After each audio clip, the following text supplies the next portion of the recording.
बोलिए श्री राधा वल्लभ सरकार की जय। सदगुरुदेव भगवान की जय। प्यारे प्रभु प्रेमियों, आपने कल मीराबाई का प्रारंभ का चरित्र श्रवण किया। तो जो कन्हैया का मित्र था सुंदर, वो अपनी पत्नी को लेकर नंदगांव आ रहा था। कन्हैया मिले और कन्हैया ने कहा, भैया मोको भाभी को मुखड़ा तो दिखाई दे, ब्रज भाषा में, मतलब भैया मुझे भाभी से तो मिला दो। तो भगवान कृष्ण के मित्र ने कहा, मित्र आपके लिए क्या पर्दा है, आप स्वयं देख लो। अब ये तो नटखट है। इतना तो कहा कि कृष्ण पलक झपकते ही रथ के ऊपर। अब देखिए भक्तों, कृष्ण की उम्र है 6 वर्ष, है ना, और जो इनके मित्र हैं, सखा हैं, उनकी उम्र है 17 वर्ष सुंदर की। बालकृष्ण भगवान ने बड़े प्यार से कहा, भाभी जी मुझे अपना मुखड़ा तो दिखाओ। अब ये तो लीलाधारी की लीला है, क्योंकि ये नटखट है ना, लीला पुरुषोत्तम है। और कलिकाल में भगवान की लीला का हम श्रवण करते हैं, लेकिन द्वापर में तो ये स्वयं पधारे थे। त्रेता में मर्यादा पुरुषोत्तम थे और द्वापर में मर्यादा रख दी, लीलाधारी बन गए। प्यारे प्रभु प्रेमियों, तो मर्यादा का कहाँ ध्यान देते, लेकिन इतने में ही उस बहू को भगवान ने जब उनके घूंघट को छुआ, खींचने लगे, लेकिन माधवी ने अपनी साड़ी से शरीर को इतना जकड़ लिया, इतना पकड़ लिया घूंघट कस के, कि ठाकुर जी उसको खींच नहीं पाए।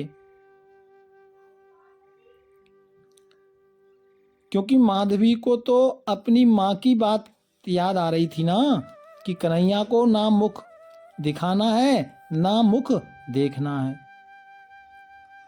प्यारे प्रभु प्रेमियों, मुखड़े की तो बात ही क्या, माधवी ने अपने शरीर को ऐसे ढक लिया कि एक उंगली भी कन्हैया देख नहीं पाए। प्रभु ने देखा, जब माधवी का चेहरा नहीं देख पाए तो कन्हैया के मुख से निकल गया, अरे पगली अब मैं क्या तुझे देखूं, अब तो तू ही मुझे देखने को तरसेगी, ऐसा निकला। लेकिन ये वर्ड जब भगवान के मुख से निकला तो ये आवाज कुछ अलग थी, जो माधवी के कानों में गूंज गई। ना तो ये उस भोले भाले कृष्ण की आवाज थी और ना ही उसके पति सुंदर की आवाज थी। प्यारे प्रभु प्रेमियों, भगवान ने जब कहा कि मुझे मेरे दर्शन के लिए तुम रोओगी, तड़पोगी, तरसोगी मुझे देखने के लिए, ऐसा बोलकर भगवान जब रथ से नीचे आए तो ये शब्द माधवी के सीधे कानों में गया। एक गंभीर आवाज थी, एक अलग स्वर था, और जो स्वर कैसा था कि जो सत्य को दर्शा रहा था। एक ऐसी आवाज ना तो किसी बालक की थी और ना ही उसके पति की थी, लेकिन माधवी तो प्रसन्न हो रही थी। मालूम है क्यों? क्योंकि मेरी जीत हो गई। जो मेरी माँ ने मुझे समझाया,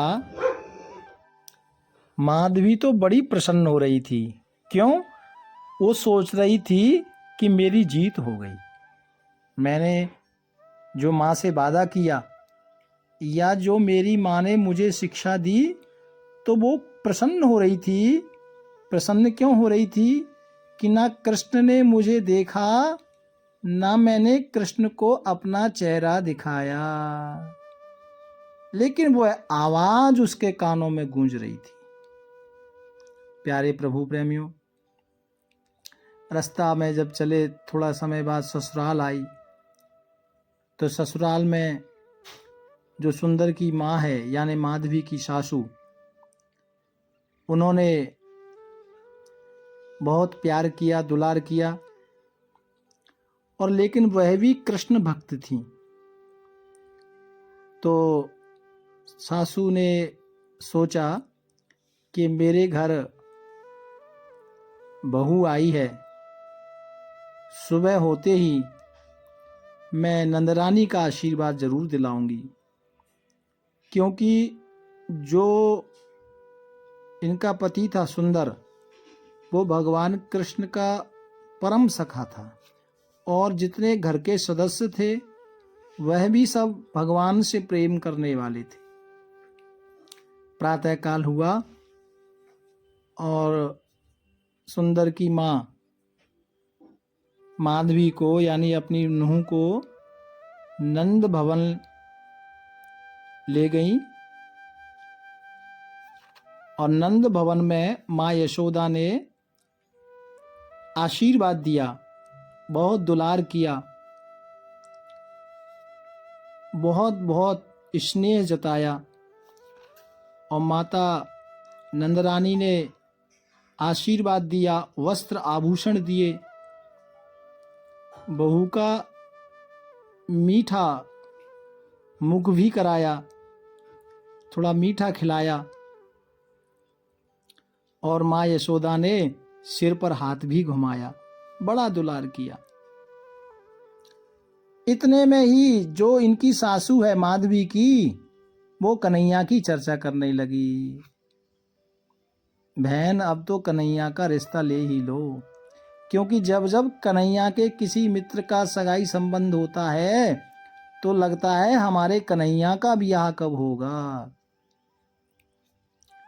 इतने में ही वहां कन्हैया आ गए, और भगवान श्री कृष्ण एकदम आए माँ यशोदा के पास और कहने लगे, माँ बड़ी जोर की भूख लगी है, कुछ खाने को हो तो दो ना। और माँ की साड़ी का पल्ला, चुन्नी का पल्ला पकड़ के श्याम सुंदर खड़े हैं। क्या दिव्य झांकी है। छोटे से कृष्ण कन्हैया, और इतने में ही कन्हैया की नजर पड़ी वो नवी बहू के ऊपर। तो कन्हैया ने पूछ लिया, माँ ये कौन है, ये किसकी बहू है। माँ ने कहा, बेटा ये तेरे मित्र, तेरे सखा सुंदर की बहू है, आ मेरे पास आ, देख कैसा चांद सा मुखड़ा है, तेरे मित्र सुंदर की बहू बड़ी सुंदर है। भगवान तो समझ गए कि ये तो वही है जिसने रास्ते में मुझे अपना मुख नहीं दिखाया, मुझे मुख दिखाने से इनकार कर दिया। कन्हैया ने आवाज बदली और बोले, अच्छा माँ ये सुंदर की नूह है। बस इतना सुना और एकदम कन्हैया घर से बाहर आ गए, और मैया को कहने लगे, माँ अभी मैं या को मुख ना देखूंगा, मतलब अभी मुझे समय नहीं है, मुझे अभी सखाओं के साथ कहीं जाना है, अभी मुझे मुख नहीं देखना, या मैं मुख देख नहीं पाऊंगा। माँ यशोदा ने सोचा, जाने इसको ऐसी क्या शर्म लग गई, कोई भी नवी नूह का मुख तो ये बड़े चाह से देखता था, आज जाने इसको क्या हो गया। जो सुंदर, जो माधवी उन सुंदर की पत्नी है, उसका मुख इसने नहीं देखा। प्यारे प्रभु प्रेमियों, इधर माधवी को माँ की बात याद थी। वो तो कान में उंगली डालकर बैठ गई कि मुझे श्याम सुंदर की गल्लाएं भी नहीं सुननी। और इतना ही नहीं, आशीर्वाद लेकर माँ यशोदा के घर से आई। कोई कन्हैया की चर्चा करता ना तो ये अपने कानों को बंद कर लेती कि कहीं कन्हैया की चर्चा कानों में ना पड़ जाए। और जल भरने जाती तो उस समय जाती जब पनघट सूना रहता था। जब ब्रज की समस्त सखियां जिस समय जाती थीं, उस समय ये नहीं जाती थी। ये अलग समय जाती थी जब पनघट बिल्कुल शून्य रहता था। प्यारे प्रभु प्रेमियों, इधर शाम को जब कन्हैया गाय चराकर वापिस आते तो एकदम अंदर घर में जाके बैठ जाती कि कन्हैया की आवाज सुनाई ना पड़ जाए, कन्हैया की बांसुरी सुनाई ना पड़ जाए। ऐसा कन्हैया का नाम सुनते ही ये कान बंद कर लेती, क्योंकि इसको तो अपनी मां की बात याद थी। प्यारे प्रभु प्रेमियों, लेकिन इधर सब कृष्ण का ही जप करते, कृष्ण की ही चर्चा करते। माधवी बड़े आश्चर्य में पड़ जाती और वो मन ही मन सोचती और विचार करती, लगता है यहाँ के लोग पागल हैं। जब देखो जहां देखो सब कृष्ण की ही चर्चा करते हैं। पनघट पर कृष्ण की चर्चा, सासू भी कृष्ण की चर्चा करती और उनके पति सुंदर भी कृष्ण की चर्चा करते और मन ही मन हंसती। कैसे? ये लोग सब एक बालक के पीछे बावरे हुए हैं, सब एक बच्चे के पीछे पागल हुए पड़े हैं और बार बार अपनी मैया को याद करती और कहती, मैं सबसे अच्छी हूं क्योंकि मैंने अपने पतिव्रत धर्म की रक्षा की है। उसकी सासू कहती, उसकी सासू मन में विचार करती कि पहले तो हमारे घर नंदलाल आते थे और कुछ ना कुछ मांगते, कभी मक्खन मांगते, कभी मिश्री मांगते, कभी भोजन मांगते। लेकिन जिस दिन से सुंदर का विवाह हुआ है, घर में बहू रानी आई है, न जाने कन्हैया को ऐसी क्या लाज लगने लगी है कि बुलाने पर भी नहीं आता। और रब जाने मेरी बहू को भी पता नहीं ऐसा क्या लज्जा लगी है कि कन्हैया के आने की भनक भी लग जाती है। भनक लगते ही भीतरी कोठरी में छुप जाती है। सुंदर की मां बहू कहती थी, सुंदर की मां अक्सर चर्चा करती, बाबरी, अरे कन्नू से क्या लाज, लाला से क्या लाज, अरे वो तो अपना ही है, तेरे पति का सखा है, मित्र है। और खूब समझाती सासू। लेकिन इसके मन में तो वो मां की बात याद थी ना, अपनी मां की, कि कन्हैया को ना देखना है और ना देखने देना है। प्यारे भगवत प्रेमियों, समय बीतता रहा और ब्रज में जब एक घटना हुई, ब्रजवासियों ने जो हर वर्ष इंद्र की पूजा करते, इंद्र की पूजा को छोड़कर श्री गिरिराज जी की जब पूजा की और इंद्र ने जब क्रोध किया, गणम शांबार्तकम नाम, अपने मेघों को आज्ञा दी कि ब्रज को बहा दो, क्रोध किया और इतनी मूसलाधार वर्षा की समस्त ब्रजवासी रोने लगे, कन्हैया हमें बचाओ, लाला हमारी रक्षा करो, लगता है आज तो हम सब मर ही जाएंगे। हे श्याम सुंदर, हे कन्हैया तू हमको बचा ले, अरे कनू हमें तू बचा ले, आज तो हम सब की पक्की मृत्यु है, आज हम कोई ब्रजवासी बचेगा नहीं। सब रो रो कर कन्हैया को याद कर रहे थे।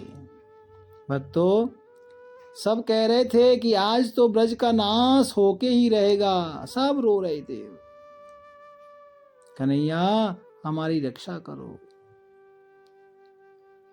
तभी सब ब्रजवासियों को उसी वक्त एक गंभीर ध्वनि सुनाई पड़ी, और वो ध्वनि क्या थी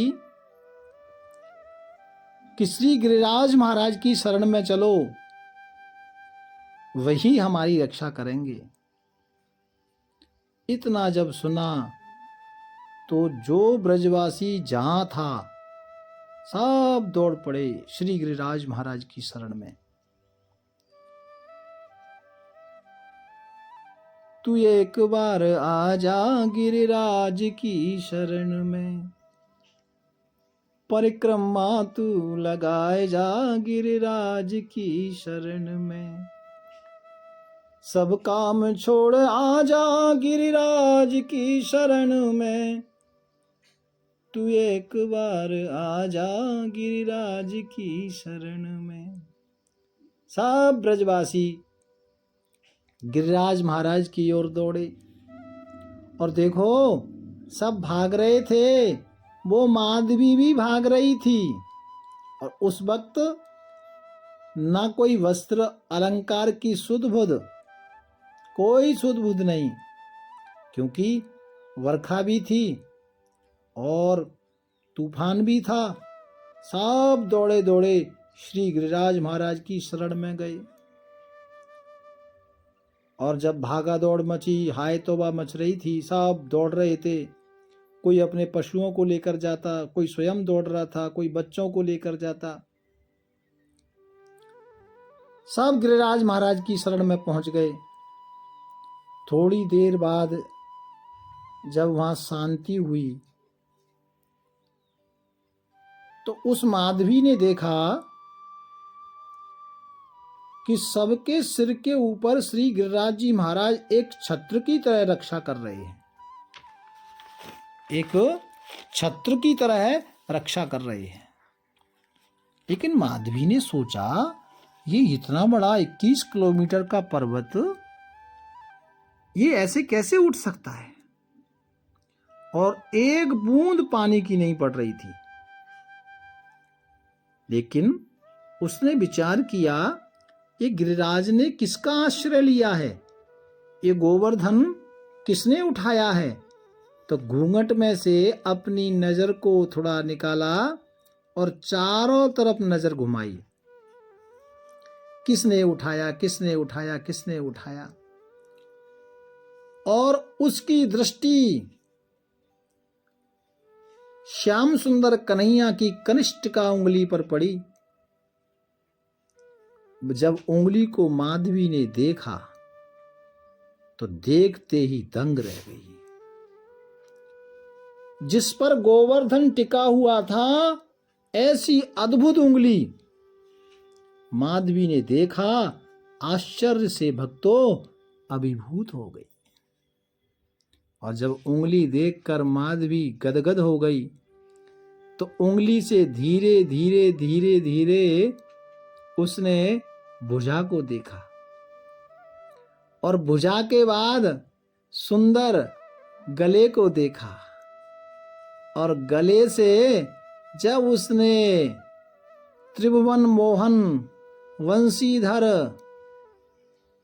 मुरलीधर कन्हैया श्री कृष्ण के मुख और वक्ष को देखा, एक झलक देख पाई, सोई उसी समय माधवी के नेत्रों से अश्रु के नेत्रों के पथ से उसी समय समुद्र ने हृदय को लबालब भर दिया। आंसुओं के माने समुद्र उड़ेल दिए, एकदम लबालब भर दिया। मन बुद्धि किस ओर भाग गए, माधवी सब भूल चुकी थी। क्योंकि एक झलक श्याम सुंदर की देखी ना, सब सुध बिसरा गई। ऐसी है श्याम सुंदर की मूर्ति, ऐसी है श्याम सुंदर का वो स्वरूप, एकदम मूर्ति की तरह खड़े हैं।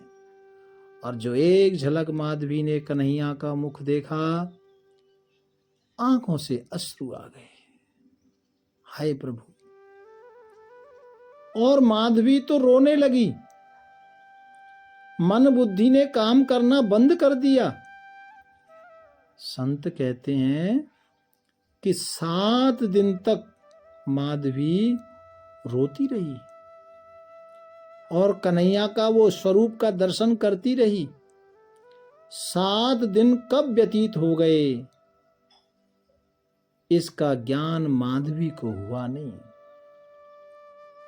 प्यारे प्रभु प्रेमियों, 7 दिन अद्भुत छवि का जो दर्शन माधवी ने किया और कानों में वही आवाज गूंजने लगी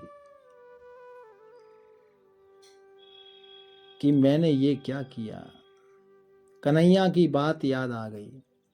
इधर वर्षा थम गई थी, फिर वही आवाज आई, वर्षा थम गई है, सब लोग बाहर आ जाओ।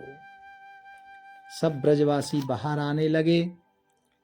माँ यशोदा दौड़कर लाला कनी के पास गई, कनुआ के पास गई और कन्हैया को गोद में ले लिया। लाला, तेरा हाथ थक गयो होगो।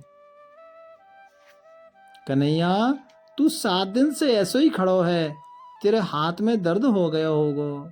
भक्तों, इधर माधवी का हृदय हाहाकार करने लगा, हाहाकार कर उठा। श्याम सुंदर एकदम से भड़बड़ा के रोने लगी। क्यों? क्योंकि श्याम सुंदर सबकी ओर देखते हैं, सबकी ओर मुस्कुरा रहे हैं और सबको देखकर कुछ न कुछ आश्वासन दे रहे हैं, कुछ न कुछ कह रहे हैं। किंतु कन्हैया ने माधवी को एक बार भी नहीं देखा। माधवी रोने लगी। अरे मैया, ये कैसी शिक्षा तूने मुझको दे दी। और रो रो कर पुकार करने लगी, हाय प्रभु, हाय मुरलीधर, हे मदन मोहन, मैं आपको समझ नहीं पाई। माधवी रो रही है, हाय प्रभु, मैं ठाकुर को ठीक से देख भी नहीं पाई। और अपनी माँ को कहती है, माँ, तूने मुझे एक कैसी शिक्षा दे डाली। जो त्रिलोकी नाथ है, मैं आज तक उसके दर्शन से वंचित रही।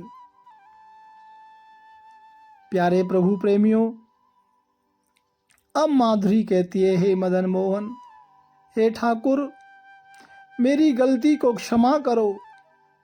ठाकुर, मुझ पर प्रसन्न हो जाओ। कहो, ऐसा मैं क्या करूं जिससे आप प्रसन्न हो जाओ? मैं वही करूं। माधुरी कहती है, हे ठाकुर, मैं वही करूंगी जो आप कहोगे। अब ये माधुरी सूरत मुझसे दूर ना हो, ये माधुरी सूरत मुझसे दूर ना हो। ऐसा रो रो कर माधुरी मूर्छित होकर जमीन पर गिर पड़ी। भक्तों, माधुरी के कानों में एक मीठी सी आवाज आई, सखी, देख, तुझे दर्शन तो होंगे, लेकिन तुझे लीला में प्रवेश नहीं मिलेगा। इसका मतलब, लीला का मतलब यह है कि भगवान ब्रज में गोपियों से कभी मक्खन खाते थे, कभी गोपियों के पास मक्खन के लिए नाचते थे, कभी उनका काम करते थे, कभी मटकी तोड़ते थे, कभी उनकी चुन्नी चुरा लेते थे। तो ये भगवान की जो लीला है, भगवान कहते हैं कि सखी तुझे दर्शन तो होगा लेकिन लीला में तुझे प्रवेश नहीं मिलेगा, क्योंकि तुमने जो भूल की है उस परिमार्जन के लिए, जो तुमने भूल की है उसके लिए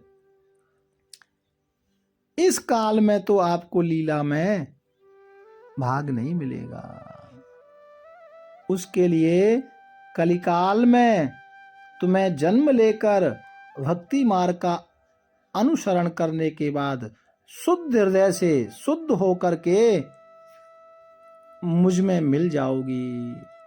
माधवी ने जब यह शब्द सुना, सुनकर अचेत हो गई, और जब थोड़ा होश आया तो प्रभु की वह झांकी मन मस्तक में छाई हुई थी प्यारो, और कान भगवान की वो आवाज सुनने लगे कि कलयुग में तुमको मैं मिलूंगा, कलयुग में तुम्हारा जन्म तुमको लेना पड़ेगा। यही स्वर बार बार बार बार माधवी के कानों में गूंज रहा था। माधुरी इस शब्द को सुनकर भाव विभोर हो गई और रो रही थी। प्यारे प्रभु प्रेमियों, धन्य है माधवी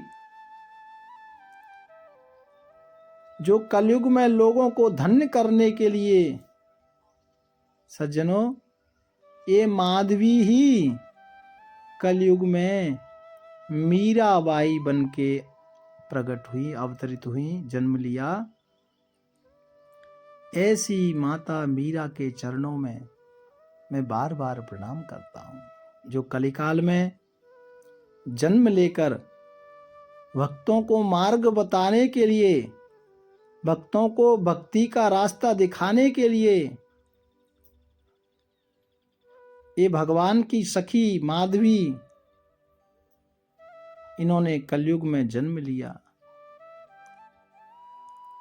और ये कथा हम आगे की जन्म की कल श्रवण करेंगे। प्यार से बोलो राधे राधे।